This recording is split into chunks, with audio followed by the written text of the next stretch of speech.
चंद्र भगवान की, श्री राधा कृष्ण चंद्र भगवान की, श्री लक्ष्मी नारायण भगवान की जय। जय श्री सीताराम।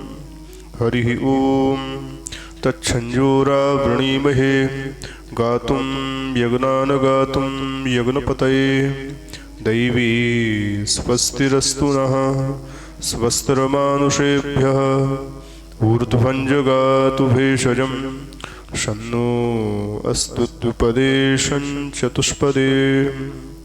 वाञ्छाकल्पतरुभ्यश्च कृपा सिन्धुभ्य एव च पतितानां पावनेभ्यो श्रीवैष्णवेभ्यो नमो नमः। प्रह्लाद नारद पराशर पुण्डरीको व्यासाम्बरीश शुकशौनक भीष्मदालभ्याम् रुकुमाङ्गदार्जुन वसिष्ठ विभीषणादीन् एतानहं परमभागवतान् नमामि। श्री गुरु अग्रदेव आज्ञादयी भक्तन को यश गाव, भवसागर से तरन को नाहि नान उपाव। बार बार वंदन करूं श्रीनाभ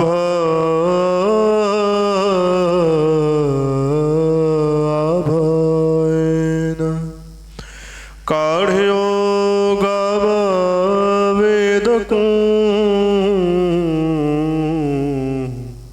श्री भक्तमाल रस देन। श्री प्रियादास जुक पद कमल में सुमरो बारंबार, कीन्ही भक्ति रस बोधनी टीकाति सुख सार। श्री हरि जो आय विराजिए कथा सुनो इतिहास, तुम श्रोता भक्त माल के तुम पद रज मम आस। तुम पीछे जोर हूँ श्रोता है रस खान, तिनके सकल मनोरथ पूजबहु श्री भगवान। भक्त भक्ति भगवंत गुरु चतुर नाम वपुएक, इनके पगवंदन किए नाशत विघ्न अनेक। लक्ष्मी नाथ समारंभां नाथयामुन मध्यमाम् अस्मदाचार्य पर्यन्तां वन्दे गुरु परंपरां। यो नित्यमच्युतपदां भुजयुग्मरुक्म व्यामोहतस्तदितराणि तृणाय मेने। अस्मद्गुरोर्भगवतोऽस्य दयैकसिन्धोः रामानुजस्य चरणौ शरणं प्रपद्ये। श्रीशाण्डिल्याह्वयवंशवारिधिविधुं श्रीकौशलेशार्चकं विश्वक्सेनयतीन्द्रदेशकपदद्वन्द्वारविन्दाश्रितं। स्वाचार्ये सुयतौ जगद्गुरुवरे श्रीरामनारायणे नित्यं सक्तमतिं जगद्गुरुवरं श्रीवासुदेवं भजे। स्वस्ति श्रीमते रामानुजाय नमः। स्वस्ति श्रीमते भाष्यकाराय नमः। श्रीपराङ्कुशपरकालयतिवरवर प्रतिवादभीकरगुरुभ्यो नमः। श्रीजानकीकान्तस्मरणं श्रीराधाकान्तस्मरणं श्रीलक्ष्मीकान्तस्मरणं श्रीपार्वतीकान्तस्मरणं संतपूर्वाचार्या सहायाः समस्त वैष्णवाचार्या सहायाः। बोलिए श्री सीताराम नाम महाराज की, श्री सीतारामचंद्र भगवान की, श्री राधा कृष्णचंद्र भगवान की, श्री लक्ष्मी नारायण भगवान की, श्री काशी विश्वनाथ भगवान की, श्री अन्नपूर्णा महारानी की, श्री भक्तमाल ग्रंथ की, श्री गुरु अग्रदेवजू महाराज की, श्री प्रियादासजू महाराज की, श्री नाभादासजू महाराज की, श्री भाष्यकार रामानंद स्वामी जी महाराज की, अपने अपने गुरु गोविंद की, अपने अपने माता पिता की, सर्वेश्वरी जगत जननी गौ माता की, आज के आनंद की। जय जय श्री सीताराम। श्री राम जय जय राम। श्री राम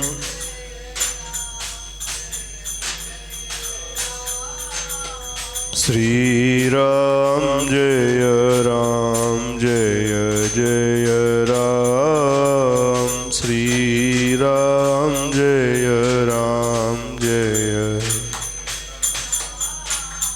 श्री राम जय जय राम। श्री राम जय श्री राम जय जय राम। श्री राम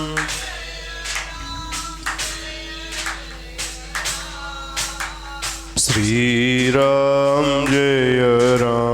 जय जय राम। श्री राम जय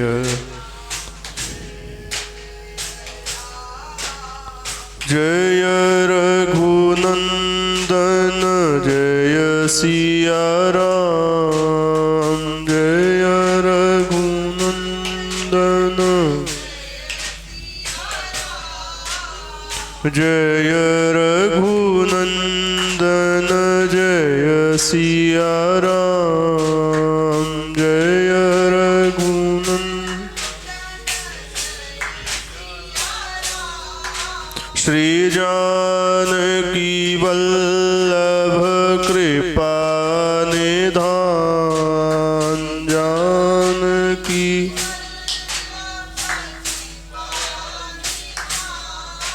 श्री जानकी वल्लभ कृपा निधान। जानकी वल्लभ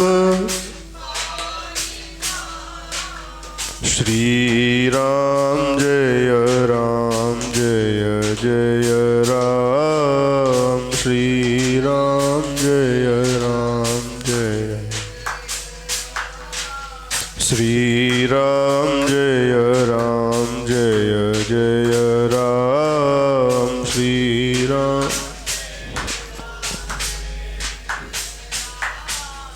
जय जय विघ्न हरण हनुमान। जय जय संकट मोचन कृपा निधान। संकट पतित पावन जय सिया राम।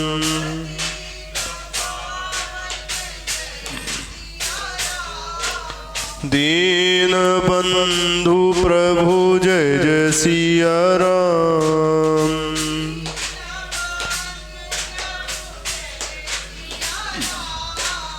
राजीव लोचन सीताराम।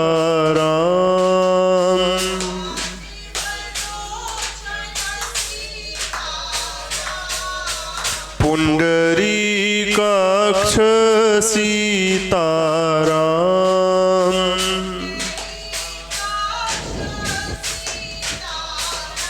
बोलो श्री राम जय जय राम, श्री राम जय राम, श्री राम जय जय राम, श्री राम जय राम। जय गो माता जय गोपाल, जय गो माता, जय गो माता जय गोपाल, जय गो माता। भगत बछल प्रभु दीन दयाल, भगत बछल प्रभु प्यारे, भगत बछल प्रभु दीन दयाल।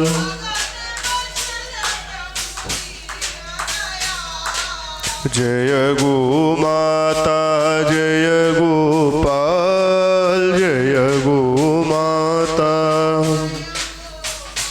प्यारे, जय गो माता जय गोपाल, जय गो माता।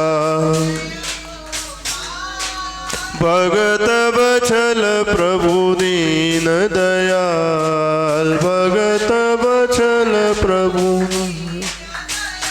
प्यारे, भगत बछल प्रभु दीन दयाल। प्रभु दीन दयाल, प्रभु दीन दयाल, प्रभु दीन दयाल, प्रभु दीन दयाल, प्रभु दीन दयाल, प्रभु दीन दयाल, प्रभु दीन दयाल। भगत बछल प्रभु दीन दयाल, भगत बछल प्रभु। जय गो माता जय गोपाल, जय गो माता, जय गो माता जय गोपाल, जय गो माता। भगत बछल प्रभु दीन दयाल, भगत बछल प्रभु प्रभु दीन दयाल, प्रभु दीन दयाल, प्रभु दीन दयाल। बोल भक्त वत्सल भगवान की। हरि शरणम। श्री सीताराम नाम महाराज की दिव्य कृपा करुणा के फलस्वरूप श्री भगवान की दिव्य रसिक शरणानुरागी भक्तों के दिव्य पवित्र चरित्र हम सभी लोग बड़े ही आनंद एवं हर्ष के साथ में श्रवण एवं वर्णन लाभ प्राप्त कर रहे हैं। ये श्री ठाकुर जी की हम सबके ऊपर बड़ी ही अहेतुकी कृपा का परिवर्षण है। श्री भगवान की बड़ी ही दया हम सबके ऊपर है। कल की कथा में हम सभी लोग महाराज मेड़ता के राजा परम भागवत श्री जयमल जी का दिव्य चरित्र श्रवण कर रहे थे। महाराज जयमल एक राजा होते हुए भी जहां पर सुख सुविधाएं बहुत हों, विषय भोगों की कमी ना हो, सब प्रकार के भोग उपलब्ध हों, ऐसी स्थिति में भजन करना, भक्ति करना और भी कठिन हो जाता है। और ऐसी स्थिति में भी अगर हो जाए तो भगवान की बड़ी कृपा। जिसको विशुद्ध प्रेम भगवान का प्राप्त हो जाता है, तो प्रेम प्राप्त होने के बाद एक दो रियासत की तो छोड़ो, एक आध लोक का भी छोड़ो, एक ब्रह्मांड का भी छोड़ो, अनंत अनंत ब्रह्मांडों का वैभव भी अगर किसी को प्राप्त हो जाए तो प्रेम प्राप्त होने के बाद वो समस्त वैभव को छोड़ देता है। गोसाई जी ने कहा, रमा विलास राम अनुरागी, तजत बमन जिमि जन बड़ भागी। जो राम जी के चरणों का अनुरागी हो जाता है, जिसको भगवान के चरणों का दिव्य अनुराग प्रेम प्राप्त हो जाता है, वह रमा के विलास को, रमा माने लक्ष्मी, लक्ष्मी की इस विलासता को, भोग विलासता को किस प्रकार से छोड़ देता है। गोस्वामी तुलसीदास जी महाराज कहते हैं, तजत बमन जिमि। बमन का मतलब समझे बाबा? किसी ने कुछ खाया, बड़े स्वाद से खाया, 4-5 घंटे पेट में रहा, पेट को सहन नहीं हुआ, मन मचल गया, खराब हो गया, बमन कर दिया, माने उल्टी करके बाहर निकाल दिया। तो कोई व्यक्ति अपने खाए हुए को जब बाहर निकालता है तो अपने द्वारा बाहर निकाली हुई उल्टी को करने वाला जीव कभी आंख उठा के देखना पसंद करता है क्या? अपने द्वारा की हुई उल्टी को कोई देखना चाहता है क्या? अगर गलती से नजर पड़ भी जाए तो तुरंत मुंह फेर देता है। उसी प्रकार से रमा विलास राम अनुरागी, जो श्री सीताराम जी के, श्री राधा गोविंद के, श्री लक्ष्मी नारायण के अथवा उनके चरण सन्निधि में रहने वाले भक्तजनों के चरणों का जो अनुरागी हो जाता है, वो रमा के विलास को, लक्ष्मी की भोग विलासता को किस प्रकार से छोड़ता है? बोले तजत बमन जिमि, उल्टी की तरह छोड़ देता है। मतलब ही नहीं, सामने पड़ जाए तो हटा देता है, घिन आती है उसको। जिस प्रकार से उल्टी से घिन हो जाती है, उसी प्रकार से इस लक्ष्मी की विलासता से उसको घिन हो जाती है। और ऐसा जो अनुरागी हो गया रमा के विलास से, जिसको घिन हो जाए, संपत्ति से जिसको घिन हो जाए, श्री गोसाई जी कहते हैं जन बड़ भागी। वो भक्तजन, वो वैष्णव जन, वो साधु संत जन जिन्होंने उल्टी की तरह संपत्ति को त्याग दिया, वो बड़े ही बड़भागी होते हैं। किसके लिए त्यागा? भगवान के लिए त्यागा। मैं हमेशा कहता हूं, किसी को रसगुल्ला खाने के लिए मिल जाए तो वो गुड़ की ओर देखता नहीं। किसी को रसगुल्ला और रबड़ी खाने को मिल जाए, वो गुड़ क्यों देखेगा? गुड़ की तरफ क्यों जाएगा? ऐसे ही जिसको साक्षात परमानंद मिल रहा हो, जहां जहां बंधु दो तह तह परमानंद, जिसको साक्षात भगवान का परमानंद मिल रहा हो, जो भगवत रस में डूबा हो, वो संपत्ति की भोग विलासता के विषय रस में क्यों डूबेगा? वो विषय आनंद में क्यों डूबेगा? विषय को छोड़ देता है, विष के समान छोड़ देता है।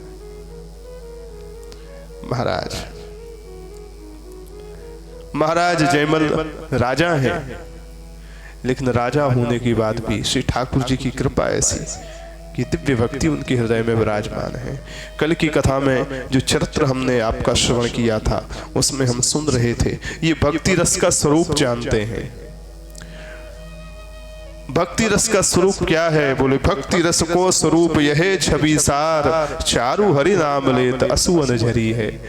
भगवान का नाम जीभ पर आवे, भगवान का विग्रह नेत्रों के सामने आवे, भगवान की कथा कानों में पड़ जाए, बस इतनी घटना घटी नहीं कि तुरंत नेत्रों से प्रेमाश्रुओं की धारा बह चलती है।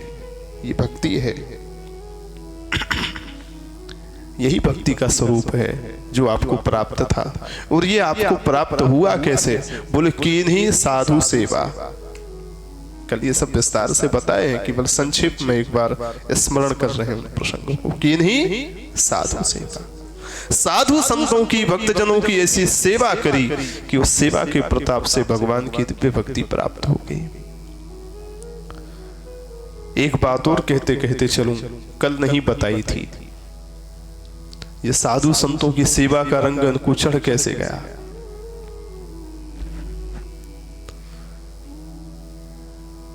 बोले घर में ही ऐसे भक्त का संग मिल गया, ऐसे संत का संग मिल गया जिससे साधु संतों की सेवा का रंग चढ़ गया। घर में कौन से भक्त मिल गए? आज से लगभग 11-12 महीने पूर्व, संभवतः 1 वर्ष पूर्व, भक्तिमती मीरा जी का चरित्र हम लोगों ने श्रवण किया था विस्तार से, इसी भक्तमाल कथा के अंतर्गत। भक्तिमती मीरा राजस्थान प्रदेश की दिव्य जन्मभूमि में प्रकट होकर के ये वहीं मेड़ता के पास की, और श्री महाराज जयमल और भक्तिमती मीराबाई आपस में भाई बहन का संबंध रखते थे। आपस में सगे नहीं थे। मेवाड़ देश के राजा श्री राव दूदा जी, उनके 3 पुत्र हुए, श्री रायमल जी, श्री वीरमल जी और श्री रत्न सिंह जी। उसमें भक्तिमती मीराबाई तो रत्न सिंह की बेटी थी और महाराज जयमल वीरम देव के पुत्र थे। माने 2 भाइयों के ये बेटा बेटी थे, वीरम देव जी के महाराज जयमल और रत्न सिंह जी की भक्तिमती मीराबाई। तो यूं कह सकते हैं आपस में चाचा ताऊ के लड़के थे, भाई बहन का संबंध।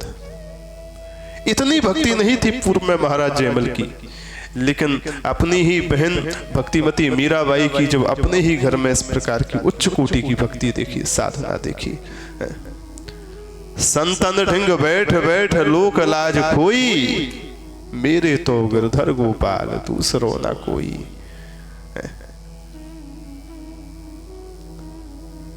छाड़ दई कुल की कान, कहा करी है कोई। इस प्रकार की जब भक्तिमती मीराबाई की भक्ति देखी श्री महाराज जयमल ने, तो उनके अंदर भी भक्ति का संस्कार जग गया। महाराज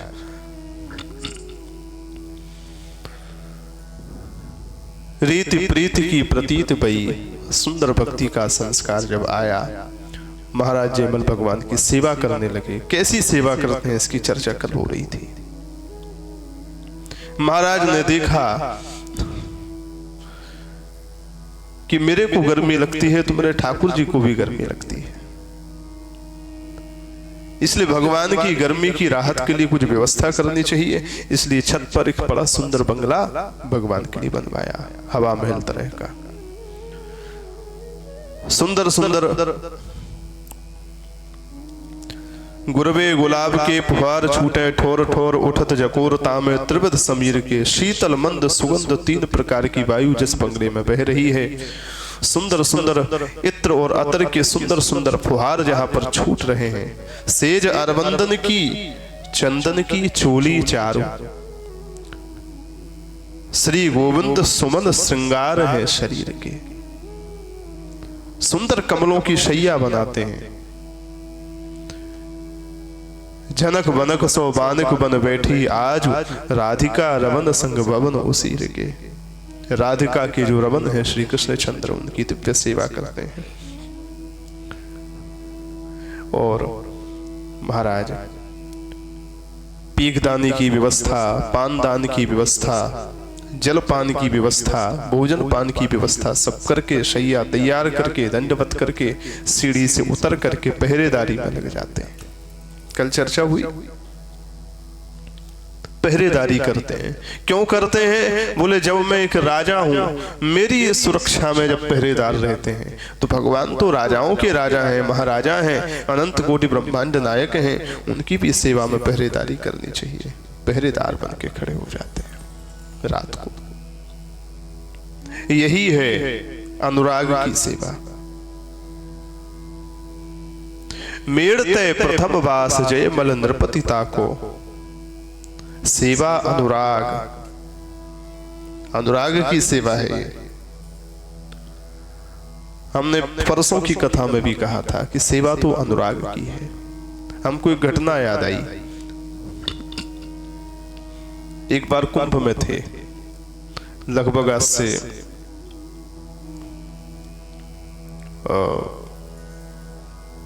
पिछला जो प्रयाग का अर्ध कुंभ जो पड़ा था, संभवतः 2018 या 19 में पड़ा होगा। उस समय हम कुंभ में थे, लगभग 1 महीने प्रवास रहा। 3 या 4 श्रीमद् भागवत कथाएं भी उस समय थी कुंभ में, लगातार प्रयाग में। तो महाराज वहां जिस आश्रम के कैंप में हम ठहरे थे, वहां पर भागवत कथा चल रही थी। तो कुंभ में तो साधु संतों का ही जमावड़ा रहता है, संतों का, भक्तों का। एक संत वहां ठहरे हुए थे, बड़े ही वर्ण उनका श्याम था, काले रंग के थे। वो बड़ी ही पतली देह थी बाबा, ना ज्यादा लंबे थे ना नाटे थे, मध्य उनकी हाइट थी, श्याम वर्ण के थे। वो बड़े ही 24 घंटे मुस्कुराहट मुख पर। अवस्था रही होगी लगभग वही 35 से 40 वर्ष के लगभग। हमारी नजर उन पर इसलिए पड़ गई, ये कथा के उपरांत हम ऐसे ही भ्रमण के लिए निकल रहे थे बाहर, तो नजर हमारी पड़ी कि पंडाल के बाहर, कथा के पंडाल के बाहर ही जो त्रिपाल होती है ना, जैसी ये नीले रंग की इन्होंने लगा रखी है कर्मकरों ने, ऐसी ही त्रिपाल की झुग्गी बनी थी। अब ऐसी झुग्गियां तो बहुत बनी रहती हैं कुंभ में, लेकिन वो कुछ विशेष थी इसलिए क्योंकि उसकी जो लंबाई चौड़ाई थी वो इतनी सी थी कि केवल एक आदमी उसमें सो सके। केवल एक आदमी उसमें सो सके। मुश्किल से 2 फुट या 2.5 फुट उसकी चौड़ाई मान लो, और 6 फुट उसकी लंबाई मान लो। 6 बाई 2 की झुग्गी, और उसकी हाइट मुश्किल से, ये जमीन है तो इतनी ऊंची, ऐसी और ऐसे, एक आदमी पर सो सके। ना उसमें कोई सामान रखने की जगह, ना कुछ, कोई व्यवस्था। तो जैसे ही हमारी नजर पड़ी तो हमको बड़ी हंसी छूटी। हमने कहा भाई ये झुग्गी हम पहली बार देख रहे हैं। बड़ी बड़ी झुग्गी तो बहुत देखी जिसमें 2-4 आदमी आराम से रहे। ये 6 बाई 2 की झुग्गी, इसमें तो एक आदमी आराम से सो जाए तो बहुत ही मानो। ये कौन की है भाई? गए पास में, कौन है भीतर? तो बाबा निकल के आए, राम राम राम राम। हमने कहा बाबा सीताराम। हमने कहा बाबा यहाँ में तुम्हारो निवास है? बोले हाँ हमारो निवास है। बाबा इतने से में रह ले हो आप? बोले हाँ आराम से रह ले। तो बाबा तुमने इतनी छोटी झुग्गी क्यों बनाई? पूछी हमने, इतनी छोटी सी झुग्गी क्यों बनाई? बोले इसलिए बनाई कि जो है इसमें हम अकेले ही सोवे, कोई दूसरा ना सो सके, इसलिए बनाई। वही है सच में, यहाँ में तुम अकेले ही सो पाओगे। तुम्हारो पतरो दुबरो शरीर है, और दुबरे पतरे शरीर लायक ही जे तुम्हारे अकेले लायक ही है। तो बाबा तुम्हारो नाम कहा है? तो बोले हमारो नाम है तुलसीदास। हमारो नाम है तुलसीदास। हमने कहा बाबा तुम्हारो शरीर कहाँ को है? बोले हमारो शरीर है भिंड जिला को। गज भैया ऐसे यहाँ कैसे आए? बोले आए कुंभ के आनंद लेवे आए, अपने भजन कर रहे हैं शांति से, रमते राम है आज यहाँ कल वहां। तो ऐसे ही चर्चा हुई। मैंने की बाबा तुमने इतनी छोटी सी झुग्गी बना रखी जी, बात तो तुम्हारी सही है। संत लोग जो है इसलिए भी सावधानी रखते हैं, बैरागी साधु हो आप, ठीक है, कोई दूसरो आवे वो चार प्रकार की चर्चा करे, वो या तो बढ़िया एकांत में अपना भजन करे, अच्छी बात है। पर एक बात बताओ बाबा, आपको नाम तुलसीदास है, कहीं सीताराम जी ही आ गए लेट पे खिताई तो कहां लेटाओगे? मैंने पूछी। अगर ठाकुर जी आ गए, ये तो संतन की नगरी है प्रयाग, या तो कुंभ को मेला है, संत ही संत यहाँ भ्रमण कर रहे हैं, तपस्या कर रहे हैं, और इस नगरी में भगवान तो किसी न किसी रूप में घूम ही रहे हैं। अच्छा, ठाकुर जी अगर आ गए तो कहाँ लेटाओगे? तुम्हारे पास तो व्यवस्था ही नहीं है। तो बाबा ने क्या सुंदर उत्तर दिया मुस्कुरा करके। बाबा बोले बाकी चिंता ना है, अगर हमारे राम जी आ जाएंगे सोबे को, तो राम जी झुग्गी के भीतर, हम बाहर। मतलब बोले मतलब ऐसो है, ठाकुर जी ये भीतर सुवाए देंगे, हम डंडा लेके पहरेदारी करेंगे। बाबा ने कहा भगवान को भीतर सुला देंगे और हम बाहर डंडा लेके पहरेदारी करेंगे। बाबा तुम्हारो भाव तो बड़ा उच्च कोटि को है। बोले महाराज हम भजन करवे वाले साधु हैं। हमने की महाराज तुमसे तो हम बड़े प्रभावित हुए, कछु नंबर फंबर हो अपनो तो दे दो, कथा भागवत करवे यहाँ वहां जावे, कोई यजमान कहेगो महाराज दो चार साधु संतन ने बुलाए लो, यही अपने प्रसाद पाते रहेंगे, कथा सुनते रहेंगे, तो तुम्हें बुला लियो करेंगे, भजन करवे वाले साधु। तो बोले महाराज जी हम कोई मोबाइल फोन तो रखे ना ने, हम तो ऐसे ही चले। ठीक है जी भैया। तो कैसे आए यहाँ? बोले पैदल पैदल आए, कोई गाड़ी घोड़ा का उपयोग नहीं, छोटा सा झोला है, उसमें एक जोड़ी कपड़ा है, एक रामचरितमानस का गुटका है, बस जहां जाना है डंडा उठाए, झोला टांगे, चल दिए। पैदल ही आवागमन रहे और फोन वगैरह हम रखे ना, जहां कोई संतन को स्थान दिखे सो पहुंच जाए, झुग्गी डाले अपने आराम करें। तो संत बड़े अटपटी होते हैं, संतों की रहनी, संतों की भजन की करनी बड़ी ही दिव्य और अद्भुत होती है। ऐसी ऐसी अटपटी होती है महाराज, जो ना आप कभी कल्पना कर सकते हैं ना हम कभी कल्पना कर सकते हैं। संत बड़े अटपटे होते हैं। लेकिन ये घटना हमको इसलिए स्मरण आ गई कि बाबा ने कहा अगर राम जी आ जाएंगे तो राम जी झुग्गी के भीतर और हम जो है बाहर अपने पहरेदारी करेंगे, ठाकुर जी की भी चौकीदारी। तो महाराज भी चौकीदारी करते, करना चाहिए महाराज, कभी यू को आनंद लो। श्री महाराज जयमल ताकि दारू सीढ़ी करी रचना, उतारी धरे भरे दूर चौकी, आप भाव स्वच्छताई है। श्री प्रियादास जी कहते हैं दूर खड़े होकर के वीरासन में बैठ करके आप चौकीदारी करते हैं, और चौकीदारी करने के बाद आपका हृदय अत्यंत ही निर्मल है, अत्यंत शुचि है, पवित्र है।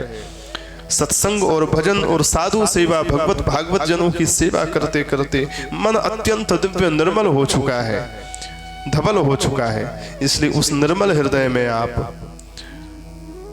मानसी बिचारे लाल सेज पग धारे, पान खातले उगार डारे, पौढ़े सुखदाई है। श्री प्रियादास जी कहते हैं उस निर्मल दिव्य हृदय में आप फिर क्या करते हैं? रात को चौकीदारी करते समय भगवान की मानसी सेवा करते हुए मानसी में ध्यान लगाते हैं। मानसी में ध्यान लगाते हुए कहते हैं लाल सेज पग धारे। श्री ठाकुर जी अब शैया पर आ रहे हैं। शैया पर आकर के भगवान ने अपना प्रथम चरण रखा है। चरण रखने के बाद ठाकुर जी शैया पर बैठे हैं मैंने जो अभी अभी पान दान में सुंदर पान रखे हैं, उस पान के पात्र को खोल करके भगवान ने पान लेकर के मुख में रखा है, चबाया है। चबा करके जब पान की पीक मुख में बनी है तो पीक दानी में उगारा है, उस उगार को डाल दिया है। ऐसा ध्यान कर रहे हैं। मानसी में ध्यान, मानसी सेवा सिद्ध कोटि की सेवा है, सबसे श्रेष्ठ सेवा है। कल की कथा में हमने कहा था, श्री पुष्टि मार्ग प्रवर्तक आचार्य परम पूज्य श्री महाप्रभु वल्लभाचार्य जी महाराज ने 3 प्रकार की सेवाएं बताई हैं, तनुजा, वित्तजा और मानसी। तनुजा माने शरीर के द्वारा की गई सेवा, वित्तजा माने अर्थ के द्वारा की गई सेवा, और मानसी माने मन और चित्त के द्वारा की गई सेवा। परंतु इन तीनों सेवाओं में सबसे श्रेष्ठ सेवा है मानसी। अगर भगवान ने आपको शरीर में सामर्थ्य दी है, आपके पास अनुराग है, आपके पास समय है, तो सबसे बढ़िया उपाय है आप तनुजा माने शरीर के द्वारा स्वयं भगवान की सेवा करें। जो कल चर्चा कर रहे थे, जिह्वे कीर्तय केशवम मुररिपुम चेतो भज श्रीधरम पाणद्वंद्व समर्चयाच्युत कथाम श्रोत्रद्वयं त्वं शृणु कृष्णं लोकय लोचनद्वय हरेः गच्छांग्रि युगमालयम्। एवं जिघ्रघ्राण मुकुंद पाद तुलसीम मूर्धन नमाधोक्षजम। अपने समस्त इंद्रियों के द्वारा भगवान की सेवा, शरीर के द्वारा सेवा, और शरीर के द्वारा सेवा करने का जब अच्छा अभ्यास होगा तब कहीं मानसी में प्रवेश बनेगा। आप सीधा मानसी में जाना चाहो तो संभव नहीं है।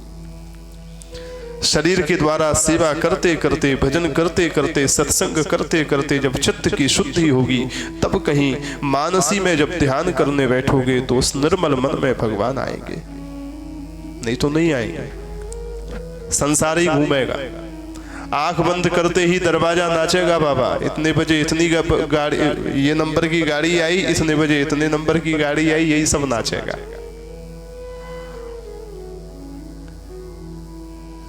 जो देखते रहते हो दिन भर वही सब दिखेगा। मानसी में तो चित्त की शुद्धि की आवश्यकता है। और मानसी कब होगी? श्री महाप्रभु वल्लभाचार्य जी कहते हैं, चेतस तत्प्रवणम सेवा।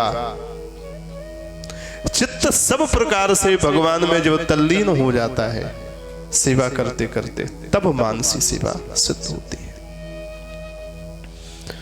तो महाराज आप मानसी सेवा करते हैं भगवान की, मानसी में ध्यान करते हैं और फिर बाद में विचार करते हैं भगवान ने पीक दानी में पान की उगार डाली है, पर पौड़े सुखदाई है। ठाकुर जी पौड़ गए, सो गए।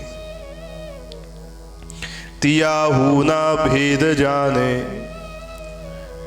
ये रहस्य कोई नहीं जानता, न चौकीदार, न मंत्री, न पहरेदार, सेवक, कोई नहीं जानता। यहाँ तक कि धर्मपत्नी पति के सारे रहस्यों को जानती है, और पति छुपाना भी चाहे तब भी नहीं छुपा पाता, वो सब उगलवा लेती है, सब जान जाती है। लेकिन वो तिया होना भेद जाने, वो धर्मपत्नी भी नहीं जानती है।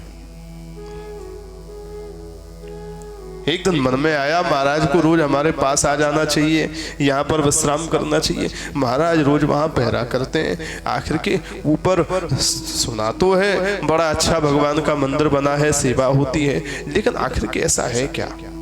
एक बार मैं भी तो देखूं। महाराज तो कबू ना कंगे झूठे मुंह की, चलो तुम्हें लेके चले। सो नसैनी धरी बांधे। कल हमने कहा था महाराज ने एक लकड़ी की सीढ़ी बनवा रखी थी, उसको अपने हाथ से लगाते थे, चढ़ते थे, सेवा करते थे, आते थे, वो हटा के रख देते थे जिससे दूसरा ना जा सके।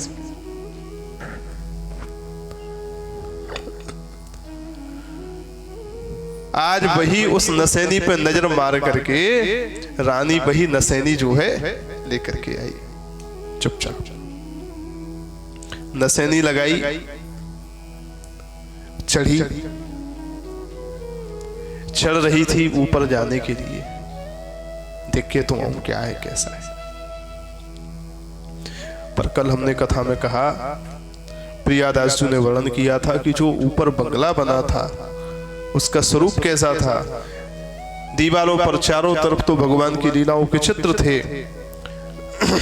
और जरी पर्दा सिवाय चारों तरफ सुंदर जदीदार पर्दा लगे थे जिससे हवा अच्छे से आती जाती है।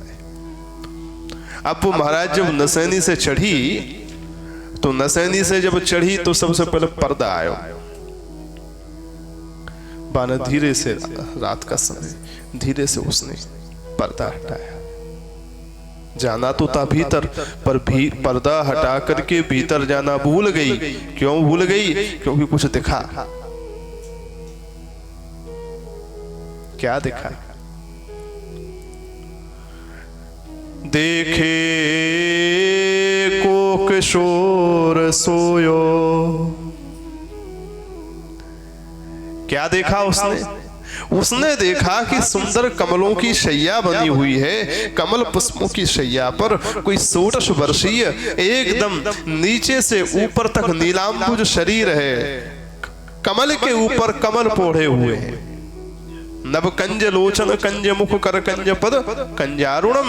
भगवान के एक एक अंग कमलवत हैं, कमल के सदृश हैं। और वो कमल भी किस प्रकार के कमल है? भगवान के वो अंग रूपी कमल भी लाल रंग के कमल नहीं है, सफेद रंग के कमल नहीं है। नीलांबुज श्यामल कोमलांगम, नील सरोरोह नील मणि नील नीलधर श्याम। लाज हितन शोभा निरक हरत कोटि सतका। भगवान नीलांबुज हैं, इसलिए उनके श्रीअंग में चाहे नेत्र कमल हो, चाहे मुख कमल हो, चाहे कर्ण कमल हो, चाहे हस्त कमल हो, चाहे चरण कमल हो, चाहे नाभि कमल हो, कोई भी कमल हो, सब कमल कैसे हैं? नीले रंग के। नील कमल है, श्याम वर्ण। तो क्या देखती है पर्दा हटाने पर कि जो है कमलों की सेज अरविंदन की, सुंदर अरविंदों की कमलों की तो शैया है और उन कमलों के ऊपर कमल पोढ़े हुए हैं, न जाने कितने कमल। अब वो अवस्था क्या थी? बोले किशोरा अवस्था, 16 वर्षीय अवस्था है। कैशोरम सफली करो तु कलयन कुंजे विहार हरि।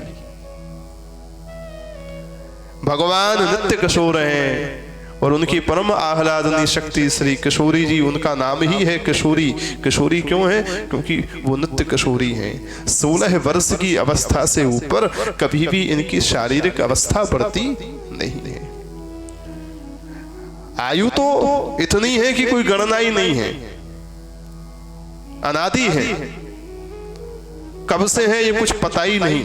लेकिन जो शरीर की अवस्था ठहरी है वो 16 से कभी एक दिन आगे बढ़ी नहीं, 16 वर्ष पे रुकी हुई है, ठाकुर जी की भी और ठाकुरानी की भी। और को समझे या न समझे, हमको इतनी समझ भली है। ठाकुर नंद किशोर हमारे, ठकुरायन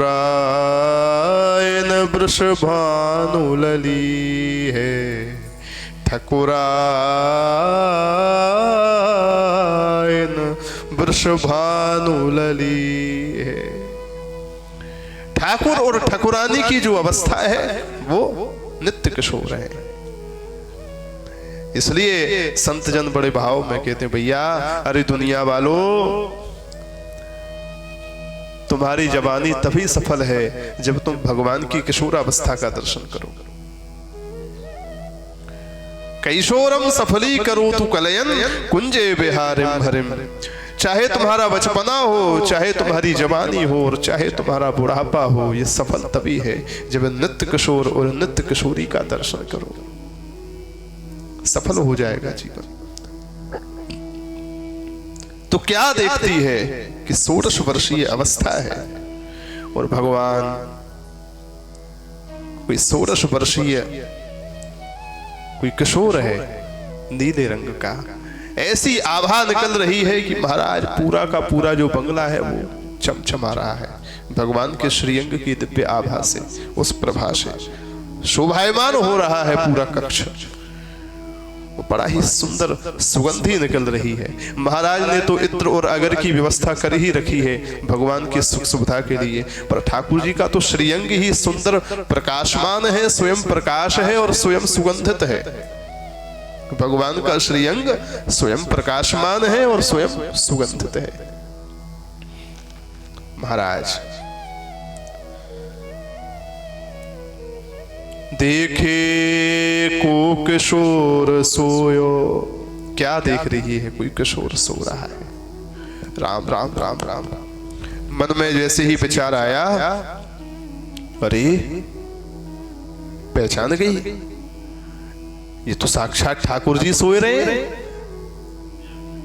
ये तो साक्षात ठाकुर जी सोए रहे हैं। राम राम राम राम राम। अब या के आगे अगर एक भी कदम धरो तो ठाकुर जी की नींद खुल सके। या के आगे अगर एक भी कदम धरो भीतर तो हमारे ठाकुर जी की नींद खुल सके और हमारे महाराज भगवान की सुख सुविधा के लिए, उनकी सेवा के लिए, उनकी प्रसन्नता के लिए कितने सावधान रहते हैं। सेवा सुमरन सावधान, आचार्य जन शिक्षा देते हैं। भगवान की सेवा करते समय और भगवान का सुमरन करते समय सावधान रहना चाहिए। नाम जप करते समय, स्मरण करते समय सावधान रहो, चित्त हमारा भगवान में ही रहे। सेवा करते समय भी सावधान रहो, कुछ भी गड़बड़ ना हो जाए जिससे भगवान को कष्ट हो जाए। सेवा सुमरन सावधान, ये दोनों काम सावधानी से करने चाहिए। महाराज बड़ी सावधानी से सेवा करते हैं, इसलिए जो है अब भीतर नहीं जाना। एक बात ये भी मन में आई, कहीं ठाकुर जी जग गए, वो जग करके राजा को शिकायत भी कर सके। पतो ना है, अरे राजन हम तो आज तक देखी ना ने, पतो ना है कौन आयो रात को। और राजा कहीं भूल से भी खबर लग गई कि मैं गई, तब तो मेरी जैसी आराम है। बोलो राधे राधे। हाँ महाराज यह मामले में बड़े खतरनाक है। अब ये चरित्र ऐसा आएगा इससे संबंधित, इसलिए जैसे गई हूं वैसे लौट लो। फिरी भोर आई है महाराज, फिरी भोर आई है। अच्छा जी, अगर फिरी भोर आई है के हिसाब से अर्थ लगावे तो देखे को किशोर सोयो। फिर कह रहे हैं श्री प्रियादास जी फिरी भोर, इसका मतलब क्या है? इसका मतलब एक अर्थ यह है कि यह भी हो सकता है, और ये कोई आश्चर्य वाली भी बात नहीं है कि सीढ़ी पर खड़े होकर के जब पर्दा हटा करके उसने भगवान को देखा तो आगे जाना तो भूल गई, जिससे भगवान की निद्रा में भंग ना हो जाए। लेकिन उसका मन ही नहीं माना वहां से लौटने का, और वो वहीं खड़े खड़े बाहर से ही पूरी रात सोते हुए भगवान के दर्शन करती रही।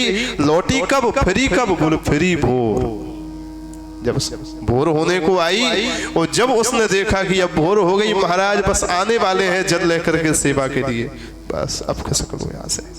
मन तो तब भी नहीं कर रहा था लौटने का, लेकिन अब मजबूरी है। महाराज वहां खड़ी रही और पूरी रात उन किशोर का दर्शन करती रही।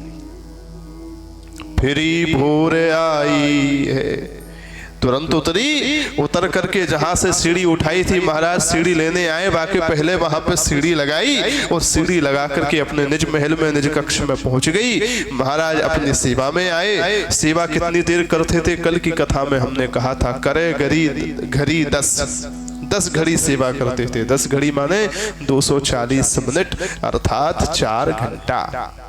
एक बार की सेवा 4 घंटे की थी। तो संध्या काल में भी 4 घंटा और उसके बाद पूरी रात पहरा रहे। महाराज अपने 10 घड़ी सेवा करे और सेवा करने के बाद जब रानी के पास में प्रसाद पाने के लिए कक्ष में आए तो उस समय रानी से जब कुशल समाचार हो रहा था, उस समय रानी का मन नहीं माना। घबरा तो रही थी कि महाराज को पता ना चल जाए, इसलिए अब तक तो छुपा के रखा। लेकिन आखिर की वो लीला क्या थी, कैसी थी, कौन थे, ये जाने बिना मन भी नहीं मान रहा, इसलिए महाराज से पूछ लिया। महाराज एक बात कहे। महाराज ने कहा बताओ देवी। महाराज आज तक आपने तो कभी नहीं बताया, कभी नहीं दिखाया। मेरा मन नहीं माना था, तो रात को मैं गई थी। कहां गई थी? महाराज जहां आप रोज जाते हो वहीं गई थी। अरे राम राम राम राम राम राम, क्या किया तुमने? महाराज कछूना है, सीढ़ी उठाई, फिर वापस चढ़ी, फिर बोले चढ़ करके पर्दा हटायो, फिर बोले पर्दा हटायो तो देखे को किशोर सोयो। पतो ना है कोई 16 वर्षीय, एकदम पूरो को पूरो महल जगमगा रहा हो, ऊपर को ऐसी नीली नीली छटा को प्रकाश पूरे कक्ष में भरो पड़ो, और कोई पौड़ो भयो सो रहे हो। महाराज इतनो सुंदर हो, इतनो सुंदर हो, इतनो सुंदर हो कि मेरी तो नजर ही ना हटी।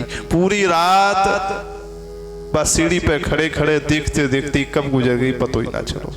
तुम्हारे डर के मारे भगतो आई, पर पूछे बिना मन नहीं मानो। महाराज वो कौन हो? जैसे ही सुना तो महाराज इस बात को सुनते ही अंदर से तो अत्यंत खुश हो गए, अंदर से अत्यंत खुश हो गए। भाई अति मन भाई पति को सुनाई, भाई अति मन भाई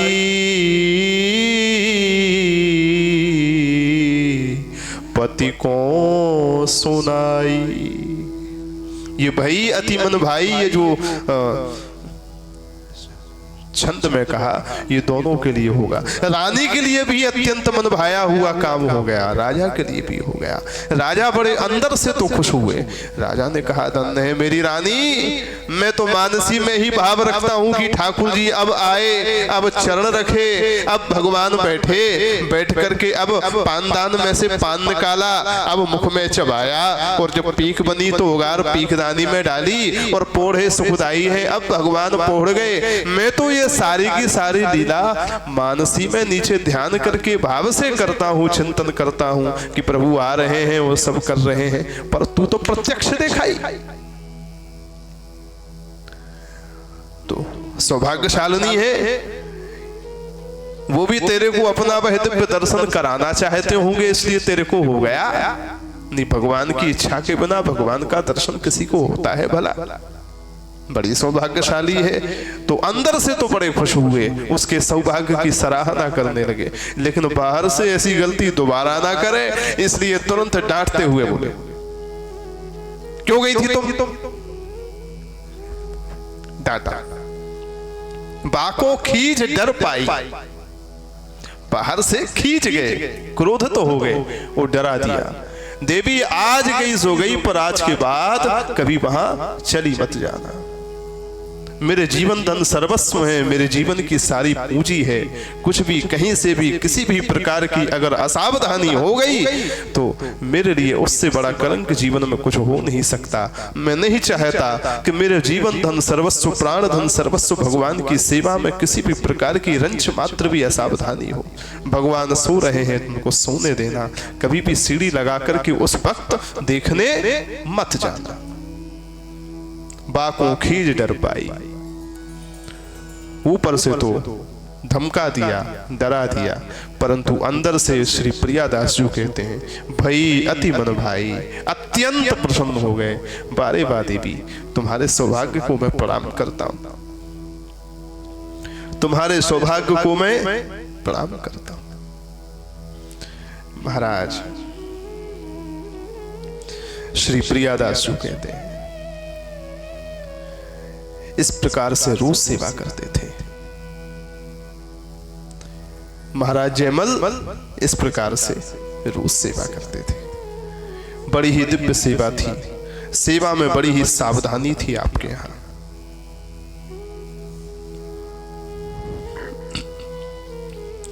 सेवा करते समय भगवान की सेवा में किसी भी प्रकार की कोई भी रोक टोक खटका इनको अच्छा नहीं लगता था।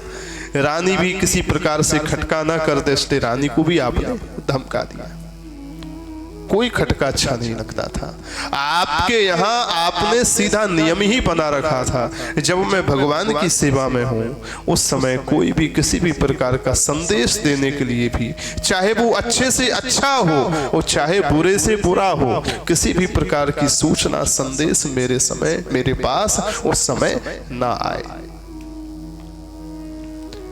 करे अनुराग सेवा नेकु खटको न भावई।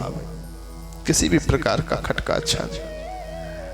हम लोग तो सेवा करते हैं तो उस समय सेवा क्या, एक तरफ सेवा चल रही है, दूसरी तरफ सब काम धंधे चल रहे हैं। फोन पे बात भी हो जाएगी, 4 लोगों से भी बात हो जाएगी, कोई काम धंधा आएगा तो भगवान को छोड़ के वह काम धंधे निपटावे भी चले जाएंगे। फिर वहां से आकर के चलो हाँ ठाकुर जी आ गए तो शुरू हो जाएंगे।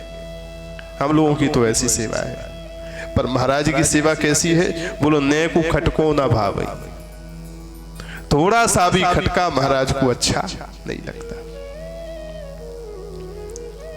करे घरी दस्ता में को जो खबर देत, लेत नहीं कान और ठोर मरवावे।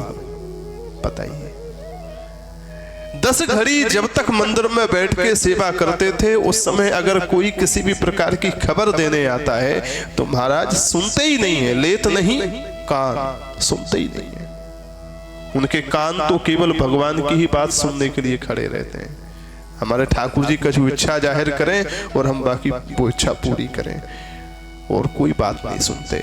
और गलती से कोई आ जाता ना सुनाने तो सीधा सख्त नियम था, उसको सीधी महाराज मृत्यु दंड है। उसको सेवा के समय किसी भी प्रकार की सूचना देने आने वाले व्यक्ति को मृत्यु दंड है महाराज, और ठोर मरवावे। इतनी कठोर सेवा थी, इतना कठोर नियम था। सेवा तो प्रेम की थी, नियम बड़ा कठोर था। जो दुष्ट लोग होते हैं वो ऐसे नियमों का लाभ लेते हैं। भक्तों की परीक्षा बहुत होती है पाल साहब।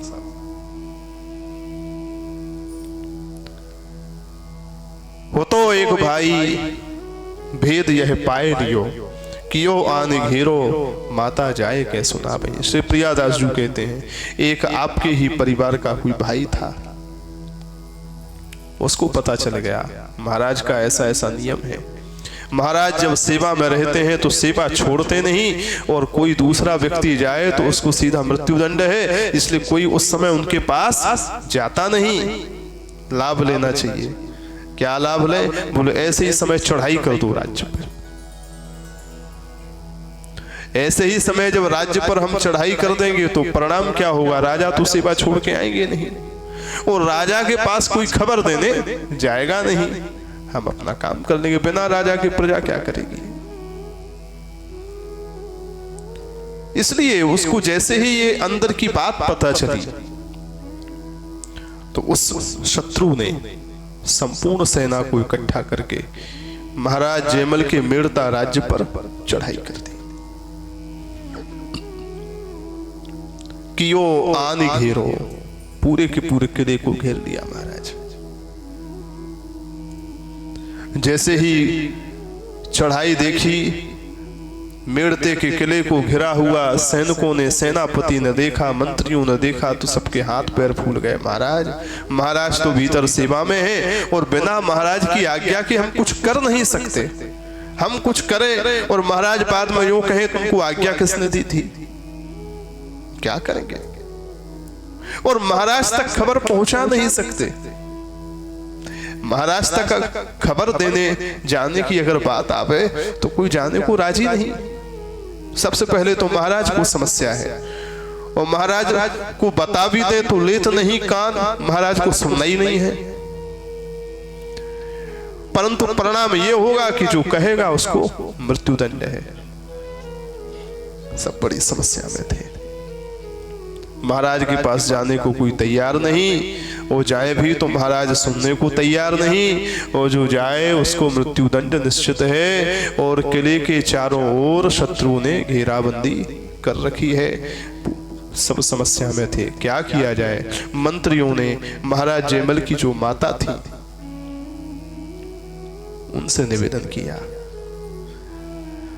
आप हमारे राजा की मां हैं,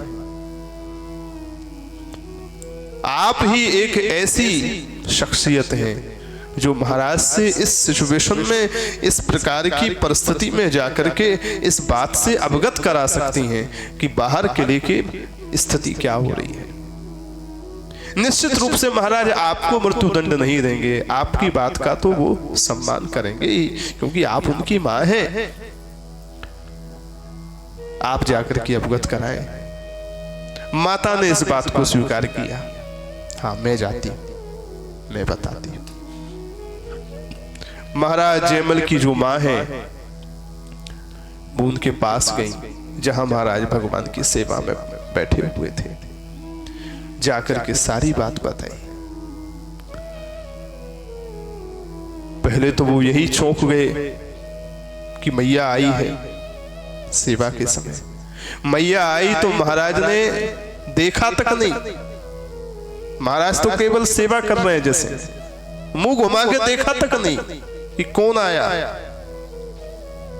केवल और केवल मैया बगल में खड़ी होकर के बस बोल रही है, महाराज के कान में ध्वनि जा रही है, महाराज सेवा कर रहे हैं। माता ने सारी बात बताई, बेटा ऐसे ऐसे तेरे किले को शत्रुओं ने घेर रखा है, सब तेरी आज्ञा की प्रतीक्षा में है, तू सेवा में है, क्या करना है, क्या होगा। तुम सेवा छोड़ के उठोगे नहीं, मंत्री तुम्हारे बिना क्या करेंगे, राजा नहीं तो प्रजा क्या करे, सेना क्या करे। इस समय प्रजा की रक्षा करना बहुत अनिवार्य है। माता ने सारी बात कही। महाराज भी अपने नियम में बद्ध थे, क्या कहते। भगवान की सेवा करते करते मुस्कुराते हुए भगवान को देखते देखते महाराज ने एक बात कही, करे हरि भली,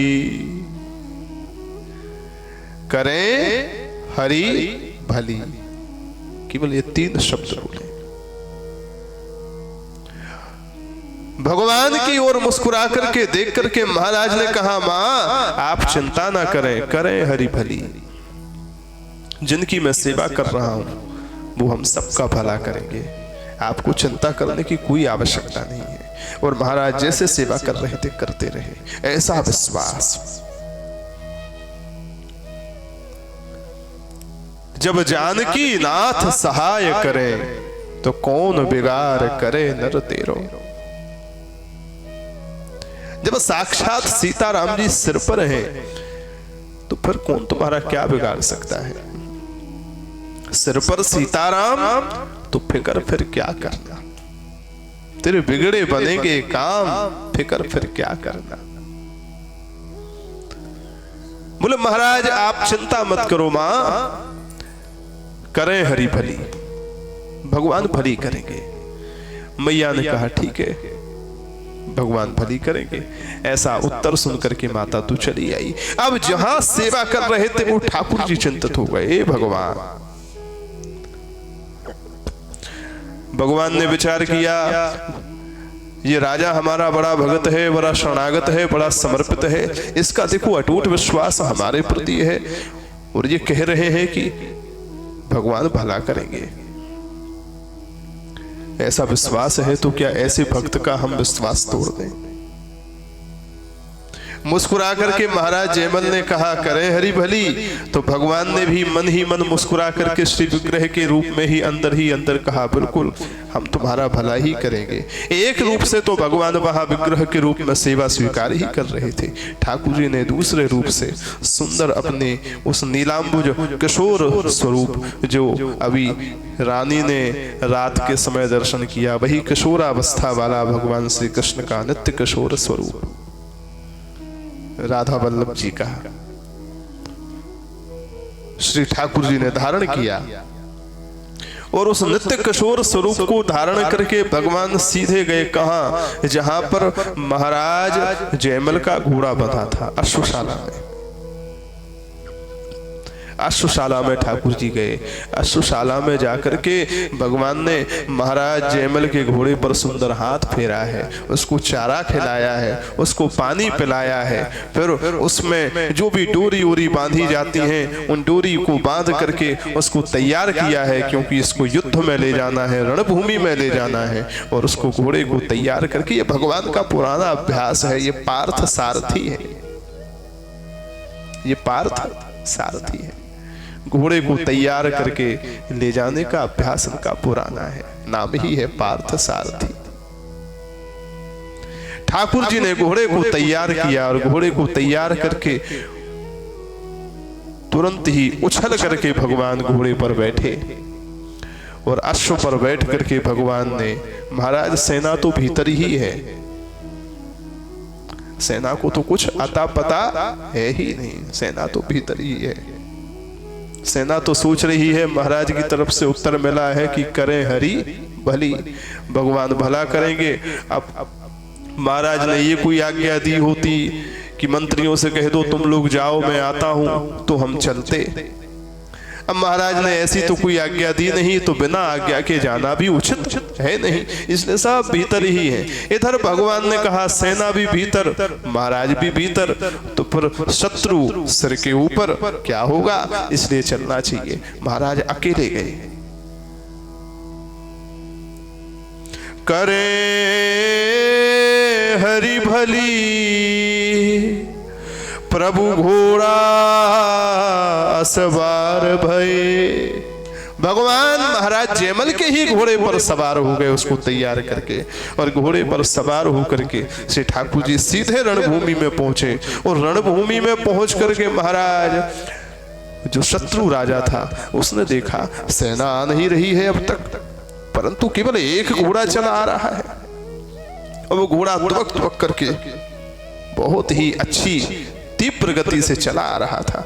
राजा ने कहा ऐसा लगे कोई अकेला ही आ गया, चलो मारते हैं इसी को। ऐसा लगता है कि जयमल अकेला ही आ गया है, मारते हैं इसको। अपनी सेना को दे दी आज्ञा, टूट पड़ो। महाराज ठाकुर जी अकेले थे, परंतु अकेले ही भगवान ने उस शत्रु राजा की सारी सेना को खत्म कर दिया। मारी फौज सब। श्री प्रियादास जी कहते हैं एकमात्र अकेले ही ठाकुर जी ने सारी सेना को समाप्त कर दिया। सेना को समाप्त करने के बाद वो जो शत्रु राजा जो था मुख्य, जो लेके आया था, भगवान ने उसको भी युद्ध में घायल कर दिया, मारा नहीं, घायल कर दिया। सारी सेना को भी घायल कर दिया। उन घायल करने के बाद अधमरा छोड़ करके ठाकुर जी वहां से जैसे आए थे वैसे ही चले गए और जाकर के घोड़े को अश्वशाला में खड़ा कर दिए। वो खड़ा करने के बाद अपने वापस उसी विग्रह में प्रविष्ट हो गए। वो महाराज तो अभी सेवा ही कर रहे हैं, बोलो राधे राधे। महाराज अभी सेवा ही कर रहे हैं, अभी उनकी 10 घड़ी पूरी नहीं हुई और चंद घड़ी में ही ठाकुर जी सब कराए। जैसे ही महाराज की सेवा पूरी हुई, सेवा पूर्ण होने के बाद अब महाराज को स्मरण में आया, अब तक तो मैं भक्त बना बैठा था, सेवा जैसे ही पूरी हुई तो अब अपने राजा होने का जो दायित्व है उसकी चिंता हुई। राम राम राम राम राम राम राम।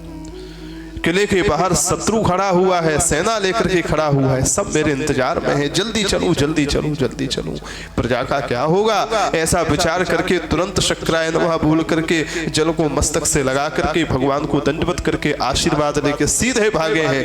मंत्रियों से कहा जल्दी से चलो, मेरा घोड़ा लेकर के आओ, मेरा घोड़ा लेकर के आओ, जाओ तैयार करो, उसको चारा दो, पानी दो, उसको तैयार करो, मैं अभी आता हूं। तुरंत ही महाराज सेवक अश्वशाला में गया है, जो उनके घोड़े की देखरेख करता था। महाराज ने अपना घोड़ा मंगाया है, पर जैसे ही वहां जाता है, घोड़े के पास पहुंचता है तो सेवक क्या देखता है, देखे हां पे घोड़ा, जो महाराज जयमल का घोड़ा है वो हाँप रहा है, ऐसा लग रहा है जैसे किलोमीटरों दौड़ दौड़ करके आया है, पसीने में लथपथ है, हाँप रहा है। एकदम चकित हो गया, आश्चर्य में हो गया। ये घोड़े का तो अभी किसी ने उपयोग किया नहीं, कोई इसको लेकर के गया नहीं, महाराज तो अभी अभी आए हैं, ये घोड़ा हाँफ कैसे रहा है? ऐसा लग रहा है जैसे बड़ी मेहनत करके आया है। आश्चर्यचकित होकर के महाराज को कहा, महाराज घोड़ा तो आपका हाँफ रहा है, पसीने में लथपथ है, ऐसा लग रहा है जैसे किसी ने इसका उपयोग किया है, किसी ने इसकी सवारी की है। दौड़े दौड़े महाराज आए और महाराज ने देखा सच में ये घोड़ा तो बड़ा हाँफ रहा है। सुनो सुनो, इस हाँफते हुए घोड़े को रणभूमि में ले जाने से कोई फायदा नहीं, कोई दूसरा घोड़ा लेकर के आओ जो वहां दौड़ लगा सके। ये थोड़ा थका हुआ लग रहा है। साक्षात विश्व ब्रह्मांडाधिपति श्री कृष्णचंद्र जिस पर बैठे हो, अब राजा उस पर कैसे बैठेंगे? पता नहीं है अभी महाराज को ये सब, लेकिन ये तो ऐसा लग रहा है कि बहुत ज्यादा थका हुआ है। दूसरा लेकर के आओ। दूसरे घोड़े पर बैठे महाराज जयमल और बैठ करके तुरंत सेना के साथ पहुंचे हैं रणभूमि में। जब रणभूमि में पहुंचे तो आश्चर्यचकित हो गए। क्या देख रहे हैं? शत्रु की सारी सेना एकदम अधमरी पड़ी है महाराज, घायल पड़ी है। किसी का हाथ कटा है, किसी का पैर कटा है, किसी की कमर टूटी है, सब रक्त से रंजित होकर के पड़े हुए हैं। महाराज ने घोड़े से उतर करके जब सेना को देखा तो आश्चर्यचकित हो गए। अंदर जाते जाते जाते जाते जो शत्रु राजा सेना को लेकर के आया था उसके पास पहुंचे। गए आगे जब देखो वही बैरी पर्यो है। वही जो शत्रु था, वही जो बैरी था, वो पड़ा हुआ था अधमरा। परंतु जैसे ही जयमल जी को आते हुए देखा, आते ही देख करके मुस्कुराने लगा। है शत्रु, इनको मारने आया, इनके राज्य को हड़पने आया, पर जयमल जी को देखते ही मुस्कुराने लगा। मुस्कुराते ही नेत्रों में आंसू भर करके जयमल जी के चरणों को पकड़ लिया और चरणों को जयमल जी को लगा कि ये शायद अपनी हार के लिए बोल रहा होगा, पर अभी कुछ समझ नहीं आ रहा। चरणों को पकड़ करके उसने बड़े ही आनंद में डूबते डूबते रोते रोते कहा उस शत्रु ने, महाराज मैं आपसे एक बात पूछूं? आप पूछिए। महाराज मैंने दुनिया में बहुत लोग देखे, एक से एक वीर देखे, एक से एक राजा देखे, एक से एक सैनिक देखे, एक से एक पुरुष देखे, लेकिन महाराज आपके यहाँ आज जब मैं आपके किले पर चढ़ाई करने आया, पता नहीं आपने कहाँ छुपा दिया है। आपसे एक बात पूछना चाहता हूं। अजू सावरो सिपाही को है, कृपा करके हमको ये बता दीजिए कि आपके राज्य में, आपकी सेना के अंदर कोई एक ऐसा श्याम सुंदर सावरे रंग का, श्याम वर्ण का, कोई नील वर्ण का कोई सिपाही है, सैनिक है, वो कौन है? कहाँ छुपा दिया है? जरा उसका दर्शन हमको करा दो। वो अकेला घोड़े पर बैठ करके आया, वो मेरी सारी सेना को मार करके मुझे भी घायल करके अधमरा करके चला गया। वो कहाँ छू मंतर हो गया कोई जानता ही नहीं। मुझे कुछ उससे द्वेष नहीं है, मैं उससे कुछ लड़ना झगड़ना नहीं चाहता, बस वो इतना सुंदर लग रहा था, इतना सुंदर लग रहा था, ये प्राण छूट जाए, बस एक बार निकलने के पहले उसका दर्शन करना चाहता हूं। मरने से पहले एक बार उसको फिर से दिखा दो। वो तुम्हारी ही सेना का कोई सांवरा सिपाही था।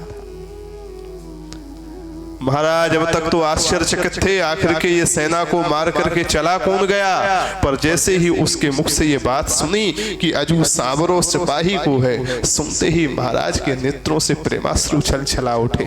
ओहो, अब समझ आया, ये तो हमारे श्याम सुंदर ही सब कुछ करके चले गए। ये तो हमारे श्याम सुंदर ही सब कुछ करके चले गए। बेनन सो जानी वही श्याम प्रभु धर्यो है। उस पूछने वाले शत्रु के मुख से, उसकी वाणी के कहने के ढंग से समझ गए कि अरे ये तो साक्षात ठाकुर जी आए थे। राम राम राम राम राम, अब समझ आया, इसलिए ही वो मेरा घोड़ा हाँफ रहा था। भगवान मेरे को ही यश देने के लिए मेरे घोड़े का सौभाग्य देखो, साक्षात ठाकुर जी जिसके ऊपर सवारी किए। भगवान मेरे को यश देने के लिए मेरे घोड़े का उपयोग करके राजकुमार के रूप में आकर के, सैनिक के रूप में आकर के मेरी रक्षा सुरक्षा करके चले गए। इधर बोला महाराज आप क्या सोच रहे हैं? मैंने आपसे पूछा है वो सांवरा सिपाही कौन है, कहाँ है, दर्शन करा दीजिए। रोते रोते महाराज ने उससे कहा भैया मैं तेरे को क्या बताऊं कि वो सांवरा सिपाही कौन है। मैं तो बस इतना कह सकता हूं कि तू मेरे से भी ज्यादा सौभाग्यशाली है। मैं तो मंदिर के अंदर मूर्ति के रूप में उसकी पूजा करके आ रहा हूं, परंतु तूने तो आज इस रणभूमि में उसका प्रत्यक्ष दर्शन कर लिया है। तो मेरे से भी ज्यादा सौभाग्यशाली है। मैं तेरे सौभाग्य की सराहना करता हूं। वो साक्षात ठाकुर जी थे, साक्षात श्री राधा वल्लभ श्री कृष्ण चंद्र थे, श्याम सुंदर थे, जो ये सब करके चले गए। महाभारत के युद्ध में जिन्होंने पांचों पांडवों के श्रीअंग पर आंच नहीं आने दी, यत्र योगेश्वरः कृष्णो यत्र पार्थो धनुर्धरः तत्र श्री विजयो भूतर ध्रुवा नीतिर्मत्र मम। वो योद्धाओं के भी योद्धा पार्थ सारथी श्री कृष्ण थे, जो ये सब करके गए। तुम सौभाग्यशाली हो, मुझे तुमसे कोई बैर नहीं। जाओ अपने घर वापस जाओ, अपनी औषधियों के द्वारा अपना इलाज करो, चिकित्सा करवाओ और अपना राज्य संभालो। वापस आ गए उसको छोड़ करके। वापस जैसे ही घर आए, मन नहीं माना तो वहीं पहुंचे जहां उनका घोड़ा बंधा था।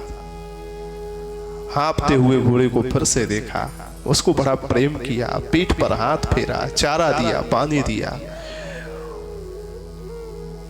उसको चुंबन करके कहा भैया तू तो मेरे से भी ज्यादा सौभाग्यशाली है। साक्षात ठाकुर जी की सवारी तूने करी, भगवान तेरे पर सवार हुए, मैं धन्य हो गया। लौट करके पुनः जब अपने कक्ष में आए तो महाराज रोने लगे और रो करके बोले सारी की सारी गलती मेरी है। ये है भक्त की पहचान, ये है भक्ति की पहचान। हमने हमेशा कहा है भक्ति की विशुद्ध प्रेम की पहचान क्या है। विशुद्ध प्रेम किसको कहते हैं? प्रिय सुखैक तात्पर्यता परक विशुद्ध प्रेम है। स्व सुखैक तात्पर्यता परक स्वार्थ है। जहां पर अपने सुख दुख की चिंता है इसको स्वार्थ कहते हैं, नकली प्रेम कहते हैं। जहां पर केवल अपने प्रियतम के, अपने इष्ट के, ठाकुर जी के ही सुख दुख की चिंता है, इसको विशुद्ध भक्ति कहते हैं। महाराज विशुद्ध भक्त हैं। अंत में क्या बोले आकर के कि सारी की सारी गलती मेरी है। लोगों ने पूछा महाराज आपकी क्या गलती है? महाराज जयमल ने कहा मेरी गलती यह है, जब मेरी मैया ने आकर के कहा कि तेरे मेवाड़ के किले को, तेरे मेड़ते के किले को शत्रुओं ने घेरा है, क्या करना चाहिए? मेरे मुख से यह क्यों निकला कि करें हरी भली। अगर मैंने ये ना कहा होता कि भगवान सब भला करेंगे तो पर भगवान पर ये भार बनता ही नहीं, और भगवान को मुझे तुच्छ की रक्षा करने के लिए घोड़े पर बैठ करके इतना मेहनत, इतना परिश्रम करना पड़ता ही नहीं। मैं जिनके सुख दुख की इतनी चिंता करता हूँ कि भूख लगी हो तो समय से खा लें, किसी प्रकार से श्रीअंग में कष्ट ना हो, पसीना ना आवे, गर्मी ना आवे, सर्दी ना लगे, किसी भी प्रकार के शरीर में कष्ट ना हो, जिन भगवान की सुख दुख की इतनी चिंता करता हूँ, उन भगवान को मैंने अपने निजी स्वार्थ के लिए रणभूमि में सैनिक बना करके दौड़ा दिया। कितना परिश्रम करना पड़ा होगा भगवान को। घोड़े पर बैठ करके सबसे लड़ना झगड़ना पड़ा केवल मेरे कारण। ये मेरे से बहुत बड़ा अपराध हुआ है। मैंने ऐसा क्यों कहा कि करे हरी भली, कियो इन दुख, करे भली बुरो करो है। प्रियादास जी कहते हैं इनको दुख हो रहा है महाराज को। क्या? बोले करे भली, ये जो मेरे मुख से निकला बुरो करो है, ये कह करके मैंने बहुत बुरा किया, मेरे को नहीं कहना चाहिए था। भगवान को साष्टांग दंडवत प्रणाम करके क्षमा मांगी, हे प्रभु क्षमा करना, आज मेरे एक वचन के कारण आपको कष्ट हुआ, आपको युद्ध लड़ने के लिए जाना पड़ा। भगवान साक्षात प्रकट होकर के बोले राजन, तुम जैसे भक्तों की सेवा करने के लिए तुम्हें 24 घंटे हाजिर हूं। जैसे तुम हमारी सेवा में 24 घंटे खड़े रहते हो, ऐसे ही मैं भी तो तुम जैसे भक्तों की सेवा करने के लिए ही 24 घंटे दत्तचित्त होकर के खड़ा रहता हूँ। सुनो सुनो राजन, न तथा में प्रियतमः आत्मयोनिर न शंकरः नैवात्मा च यथा। न तथा में प्रियतमः आत्मयोनिर न शंकरः। भगवान कहते हैं उद्धव जी से भागवत में, सुनो सुनो राजन, मैं सबसे ज्यादा प्रेम किसको करता हूं? लोग सोचेंगे कि मैं ब्रह्मा जी को बहुत ज्यादा प्रेम करता हूँगा। क्यों? क्योंकि ब्रह्मा जी मेरे बेटा हैं। वैसे तो सारी सृष्टि के जितने भी जीव हैं सब मेरे पुत्र ही हैं। ईश्वर अंश जीव अवनाशी, चेतन अमल सहज सुख राशि, सब मेरे ही अंश हैं, मेरे ही पुत्र हैं। लेकिन ब्रह्मा तो साक्षात मेरी नाभि के कमल से प्रकट हुए, इसलिए आत्म योनि है, मेरी ही नाभि कमल से प्रकट हुए, तो वो मेरे सगे बेटा माने जा सकते हैं। लेकिन मैं अपने सगे बेटा ब्रह्मा को भी इतना प्रेम नहीं करता। भक्त ने कहा प्रभु ब्रह्मा को प्रेम नहीं करते तो भगवान शंकर को ज्यादा करते होगे, उनसे तो आपका बहुत दिव्य प्रेम है, शंकर जी को बहुत ज्यादा मानते हो। ऐसा सुना है वैष्णवानाम यथा शंभु, वैष्णवों में सबसे श्रेष्ठ शंकर जी हैं, उनको ज्यादा मानते होगे। तो भगवान ने कहा नाना न शंकर, शंकर जी को भी मैं इतना नहीं मानता हूं। अच्छा, ब्रह्मा जी को नहीं मानते, शंकर जी को नहीं मानते, तो घरवाली को तो सब लोग मानते हैं। वक्षस्थल पर बैठा रखा है श्रीवत्स चिन्ह के रूप में अपनी घरवाली लक्ष्मी को आप बहुत ज्यादा मानते होंगे, उनसे आपका सबसे ज्यादा प्रेम होंगे। भगवान बोले नहीं नहीं, वो भी 2 नंबर पे है। नश्री, लक्ष्मी को भी मैं उतना प्रेम नहीं करता, लक्ष्मी को भी नहीं करता। अच्छा, शंकर जी को नहीं करते, ब्रह्मा जी को भी नहीं करते, लक्ष्मी जी को नहीं करते। उद्धव जी से यह संवाद हो रहा है द्वारका में। उद्धव जी ने कहा लक्ष्मी को नहीं करते, ब्रह्मा को नहीं करते, शंकर को नहीं करते, तो फिर अपने आप को करते हो। भगवान बोले नहीं बाबा, ब्रह्मा की, शंकर की, लक्ष्मी जी की तो छोड़ो, मैं अपने आप से भी उद्धव उतना प्रेम नहीं करता जितना प्रेम स यथा भगवान तुम जैसे भक्तों से करता हूं। तुम जैसे भक्तों के लिए तो मैं मर मिटने के लिए, बिछने के लिए तैयार। स यथा भगवान, जैसा प्रेम मैं अपने इन तुम जैसे भक्तों से करता हूं उतना प्रेम मैं किसी से नहीं करता। साधु भर ग्रस्त हृदयो भक्तैर भक्त जन प्रिय, भगवान भक्तों से बहुत प्रेम करते हैं। इसलिए भगवान ने कहा महाराज जयमल, आपको चिंता करने की, दुखी होने की कोई आवश्यकता नहीं है। इतनी सेवा तुम करते हो, थोड़ी सेवा मैंने करी तो मैं कृतार्थ हो गया, चिंता मत करो। ऐसी सेवा है महाराज जयमल की।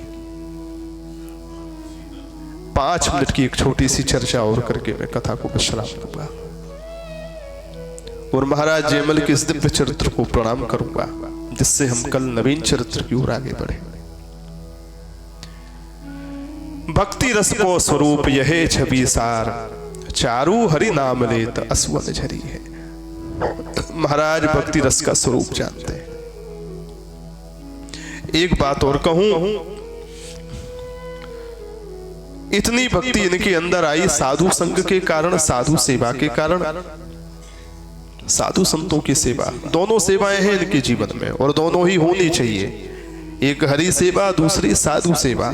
महाराज हरि सेवा भी करते हैं, साधु सेवा भी करते हैं। आइए, इतनी महिमा तो अब तक कल से हम हरि सेवा की सुन रहे हैं, एक चरित्र साधु सेवा का और सुनते हैं। साधु संतों की सेवा बहुत करते थे। कई साधुओं की जमात संत निवास में ठहरी हुई थी, साधु सब ठहरे हुए थे, सेवा सबकी हो रही थी, भोज भंडारा चल रहा था। एक संत जो कई दिनों से ठहरे थे, उनको पता चला किसी के माध्यम से कि हमारे गुरुजी पास के ही गांव में आए हुए हैं, जिनसे भी उन्होंने विरक्त दीक्षा ले रखी थी, मंत्र दीक्षा। पता चला कि हमारे पूज्य गुरुदेव भगवान पास के ही गांव में आए हुए हैं। संत का मन तरंगायित होने लगा, जाऊं अपने सदगुरु भगवान के दर्शन करके आऊं। इतने पास तक गुरुजी आए, निकल जाएंगे तो पता नहीं कब मिलेंगे। उस जमाने में कोई फोन उनकी सुविधा तो होती नहीं थी कि पूछ लो और पहुंच जाओ, पर बेचारे जा नहीं सकते। क्यों? क्योंकि उनके पैर में पीड़ा बहुत थी, पैर में दर्द बहुत था। पैदल चल करके जा नहीं सकते थे। समझ नहीं आया, मन में विचार किया राजा बड़े संत सेवी हैं, महाराज से ही कुछ प्रार्थना करते हैं। जयमल जी के पास में आकर के करी, महाराज राधे श्याम। जयमल जी ने दंडवत प्रणाम किया, महाराज राधे श्याम आप कैसे पधारे? संत ने निवेदन पूर्वक कहा, पास के ही गांव में थोड़ी ही दूर हमारे गुरुदेव भगवान आए हैं, मेरे मन में दर्शन की इच्छा है, तो महाराज आप क्या चाहते हैं मेरे से? बोले महाराज आप अपना एक घोड़ा मेरे को दे दीजिए, उस घोड़े पर बैठ करके मैं जाऊंगा, अपने गुरुदेव के दर्शन करूंगा, दर्शन करके वापस आके आपका घोड़ा आपको वापस कर दूंगा। हाँ महाराज इसमें कौन सी बड़ी बात है? सेवक को कहा जाओ मेरा निज घोड़ा लेकर के आओ, महाराज को दे दो। जिस घोड़े पर स्वयं सवारी करते थे उस घोड़े को मंगाया और मंगा करके संत की सेवा में दे दिया। महाराज इस पर बैठ करके जाइए, दर्शन कराइए। संत बड़े ही आनंदित तो होकर के भगवान नाम का जाप करते, घुड़सवारी पर बैठ करके घुड़सवारी करते हुए घोड़े पर बैठ के पहुंचे, अपने गुरुजी के बड़े आनंद से दर्शन किए।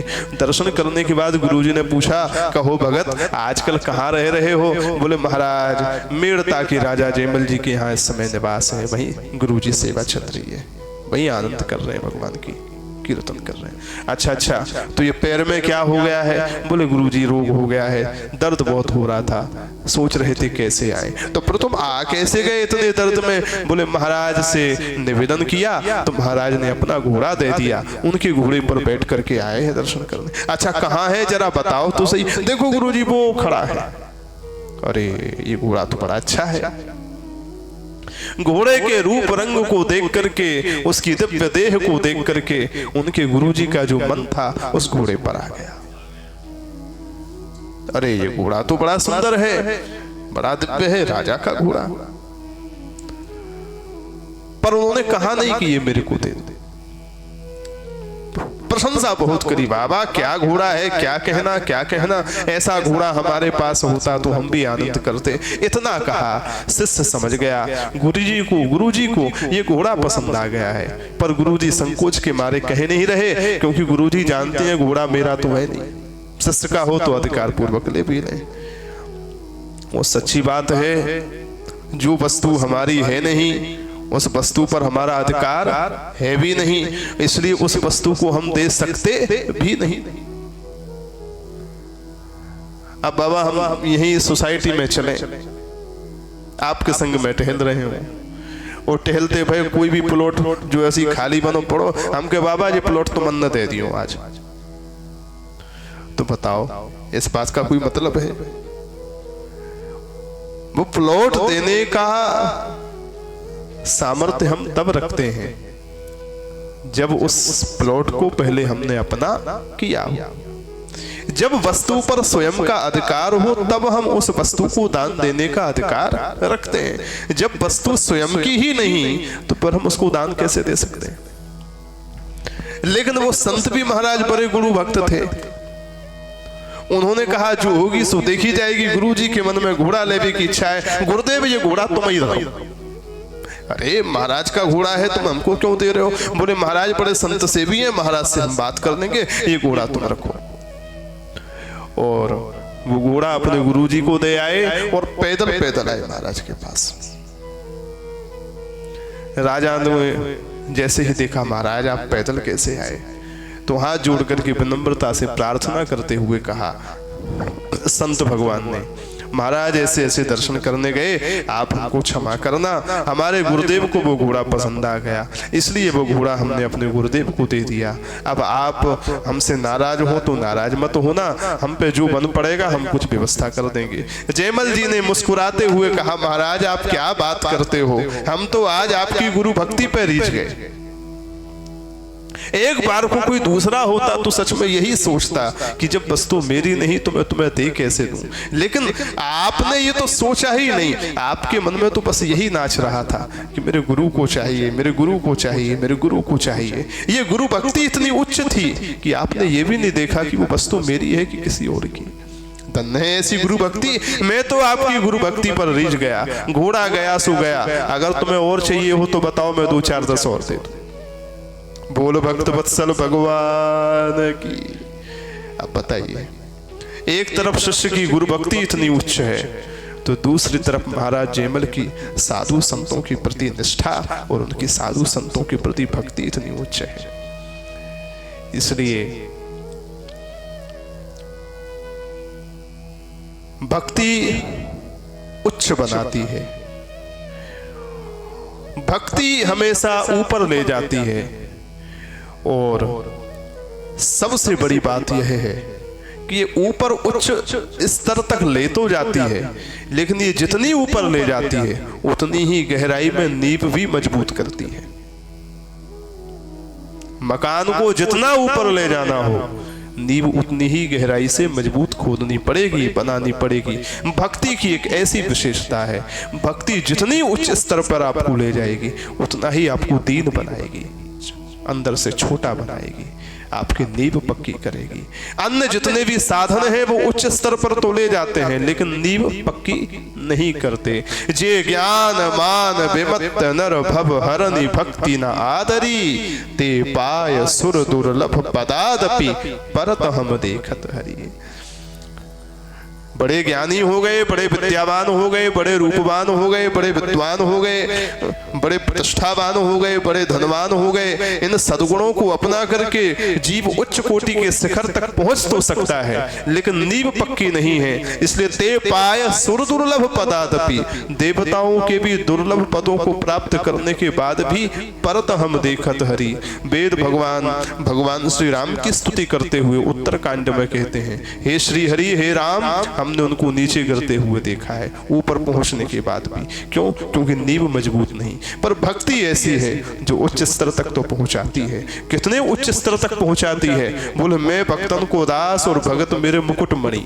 साक्षात अनंत कोटि ब्रह्मांड नायक के मुकुट के ऊपर मणि बन करके ऊपर बैठ जाते हैं, इतने ऊंचे तक पहुंचा देती है महाराज, उच्च स्तर तक तो पहुंचाती है। पर उस भक्त से पूछे कि आप कौन है, कैसे हैं, तो वो कहता है कि मौसम कौन कुटिल खल कामी, जिहि तन दियो ताहि बिसरायो, ऐसो नमक हरामी। प्रात ले जो नाम हमारा, तेहि दिन मिले न ताहि आहारा।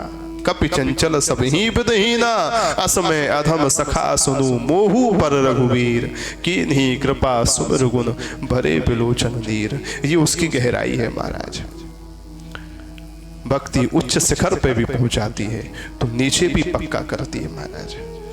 इसलिए ऐसी भक्ति जिन संतों के प्रति भक्तों के अंदर आ जाती है वो एकदम पक्का हो जाता है। हरि सेवा भी हमारी पक्की हो, साधु सेवा भी हमारी पक्की हो, तभी काम पूरा बनेगा।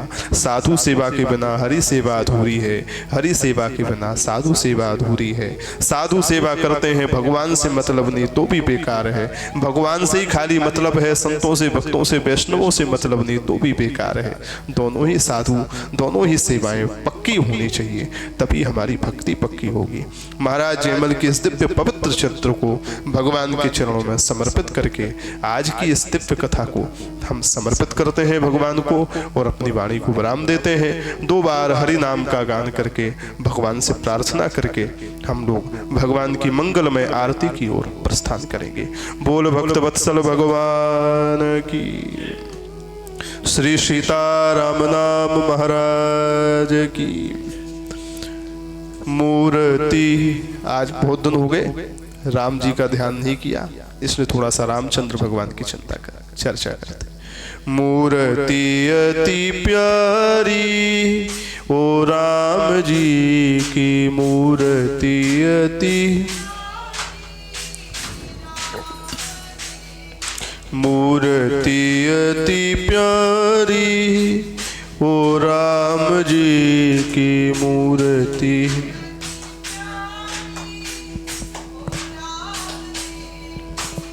भाल विशाल तिलक दूती राजे, भाल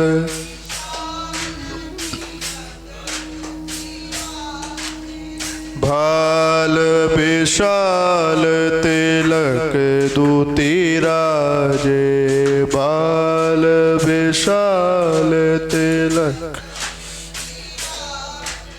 नयनारत नारी प्यारी नयना।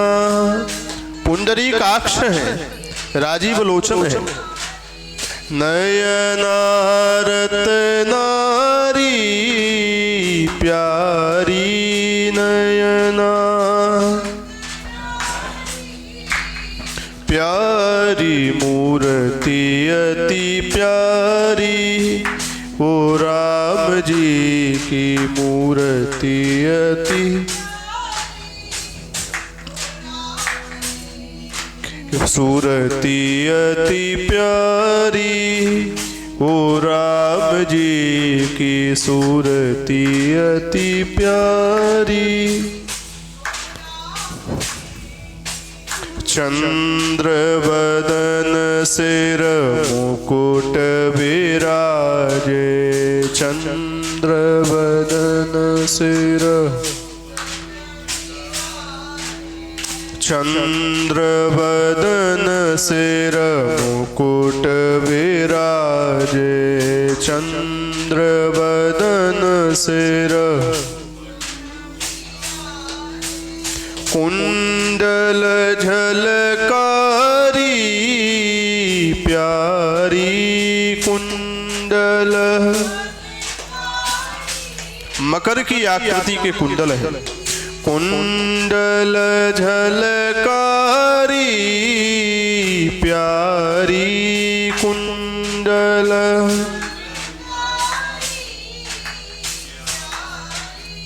वसुनायक बर बस मन मोहे, वसुनायक वसुनायक बर बस मन मोहे, वसुनायक मदन मयहारी प्यारी मदन, करोड़ों कामदेवों के अहंकार को गर्वित करने वाली मदन मयहारी प्यारी मदन,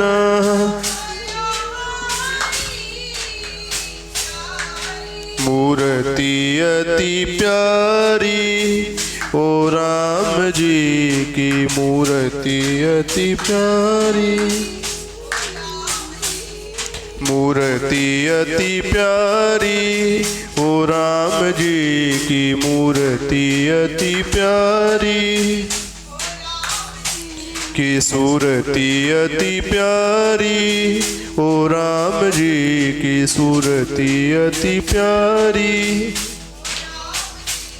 हे राम राम राम सिया राम राम राम राम राम राम सिया, प्यारे राम राम राम सिया राम राम राम राम राम राम सिया राम, मूर्ति अति प्यारी, ओ राम जी की मूर्ति अति प्यारी,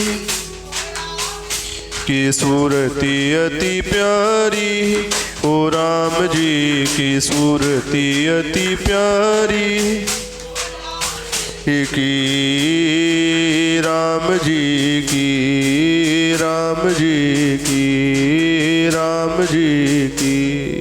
बोल अयोध्यानाथ भगवान की, श्री अयोध्या राम जन्मभूमि की, श्री अयोध्या रामलला सरकार की, श्री भक्तमाल ग्रंथ की, श्री सीताराम नाम महाराज की, श्री सीता रामचंद्र भगवान की, श्री राधा कृष्ण चंद्र भगवान की, श्री लक्ष्मी नारायण भगवान की, श्री काशी विश्वनाथ भगवान की, श्री अन्नपूर्णा महारानी की, परम भागवत श्री महाराज जयमल जी महाराज की, परम पूज्य श्री नाभादास जू महाराज की, श्री प्रियादास जू श्री अग्रदेव जू महाराज की, सब संतन की, सब भक्तन की, अपने अपने गुरु गोविंद की, अपने अपने माता पिता की, सर्वेश्वरी जगत जननी गौ माता की जय जय श्री राधे, जय जय श्री सीताराम।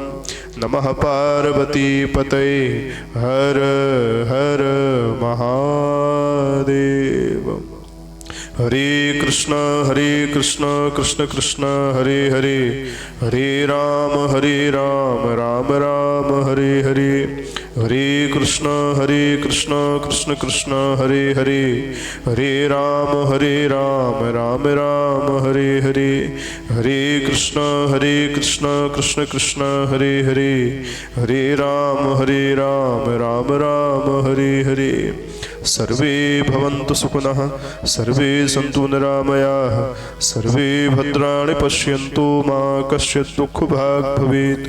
हरिः ओम तत्सत्, हरिः ओम तत्सत्, हरिः ओम तत्सत्। श्रीहरये नमः, श्रीहरये नमः, श्रीहरये नमः। हरिः शरणम्। सभी को जय श्रीमन्नारायण। शेष चर्चा हम लोग कल की परम पावन कथा में श्रवण करेंगे।